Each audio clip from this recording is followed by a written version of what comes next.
In fact, a movie has been made of his life. Nick was a very healthy and strong and very competent railroad yardman. He was highly respected by his fellow workers, but Nick had one fatal flaw.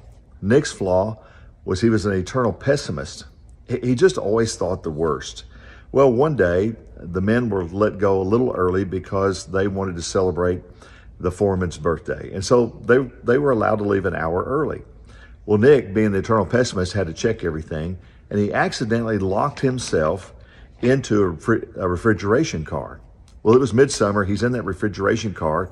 He begins to bang and yell on the door. Well, as he bangs and yells on the door, people on the outside would have thought the sound was coming from a nearby playground or maybe from the other trains coming in and going out, and they wouldn't hear. Nick screamed until his voice went hoarse. He beat on the door until his hands were bloody, and he realized, I'm not getting out of here. He was shivering, literally shivering, and he found a cardboard box, and he began to scroll on that cardboard box what he thought would be his last words. As he wrote, he thought, I want to write this to my wife. These are my last words, and to my family, to tell them how much I love them. He thought, if I could just go to sleep, they'll find my body in the morning. Sure enough, the next morning, they found his body. They opened the doors, and they found his body. They did an autopsy. They discovered that the autopsy revealed that Nick had literally frozen to death. But what was unusual was the temperature inside the boxcar was a steady 61 degrees.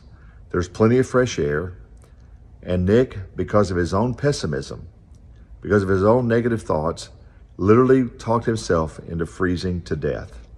Proverbs 23:7 says, for as a man thinks in his heart, so is he. How are you thinking? What are your thoughts? 2 Timothy 1:7 says, for God has not given us a spirit of fear and timidity, but of power, love, and self-discipline. I think one of my favorite quotes of all time comes from John Maxwell, and he said that our attitude determines our attitude determines our altitude. How's you thinking? How's you thinking? It's just a thought.